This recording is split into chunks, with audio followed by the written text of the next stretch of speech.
US non-farm payrolls added 139,000 jobs in May, ahead of forecasts.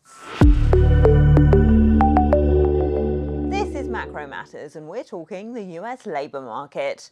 Job growth slowed last month as some of the uncertainty in trade policies started to drag on businesses, but not as much as expected. The headline number of 139,000 makes the labour market look pretty healthy, despite recent weakness in business sentiment. Mark Fleming is chief economist at First American. Mark, we've been hearing a lot that American businesses feel the uncertain tariff picture is making it hard to plan, but they still seem to be adding jobs at a pretty healthy rate. That's right. Sentiment around the uncertainty is one thing, but the reality in the labor market, at least in May, it doesn't seem to be showing up that much. The headline number was right around consensus, although the majority of those job gains were in healthcare and leisure and hospitality. In fact, over 100,000 of them. So it's not necessarily equally across the entire U.S. economy, but yes, still strong. Do you think some of this more optimistic hard data is just showing businesses have front-loaded demand before tariffs take effect, and we might see weaknesses coming further down the line? Yes, actually, when you dig into those numbers, where there are losses is in the retail, wholesale trade, and logistics area, where sort of they're now shedding the jobs that they put on earlier on this year, front-loading against tariffs. And most economists do expect the labor market to continue to cool in the latter half of this year, in part due to tariffs. But you have to remember, these tariffs are on goods, and the U.S. economy is very largely services as well. In fact, more so services. And so it is an impact to the goods sectors of the economy and the goods-related labor parts of the economy, but that's not the entire economy. The market seems to be betting that Fed policymakers think the two sides of its mandate are roughly in balance at the moment, and it can afford to watch and wait what happens for the next several meetings. What do you think? Yeah, it's the FOM wait and see going on right now.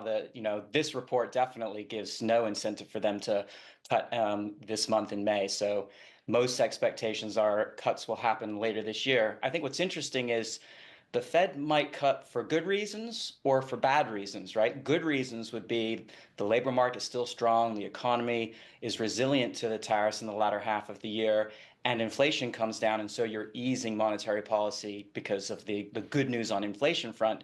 Alternatively, a rate cut as well, but for a bad reason would be because all of a sudden we see significant economic and labor market weakness. What about the odds of a worst case scenario where we see that weakness in growth and also the tariffs push inflation back up? Yes, the old stagflation question.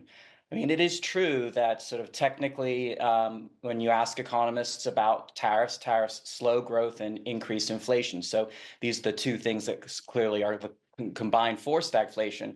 But most estimates are suggesting, certainly based upon what we know, which may reasonably change in the next 30, 60, or 90 days, is that a much more likely outcome is relatively slow growth and modest inflationary pressures only temporarily, not like a full-blown stagflationary economy for years to come. Would you take a punt on how soon the Fed might cut, or not quite at the moment? I don't know. I mean, September would be the best estimate, but you could even easily see only maybe one cut later this year. I mean, the best course or a very safe course of action at the moment is to FOM wait and see. What about the rise in long-term US Treasury yields, which of course pushes up borrowing costs across the economy? How much is that a worry? I mean, that's certainly an issue. In fact, I'm a real estate economist, and we're very, very sensitive to rates. We've talked about that before.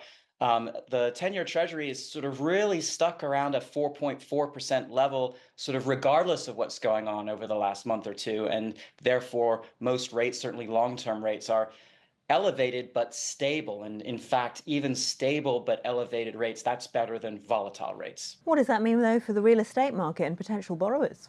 Basically, don't wait for a lower mortgage rate anytime soon. If you want to buy a home, now's the time. The good news is in the real estate market, we are seeing more inventory, and it's sort of shifting from a seller's to a buyer's market in many metro areas in the country. And so that relief is rebalancing the real estate market right now. That was Mark Fleming of First American. Don't forget, you can watch more videos on Reuters.com.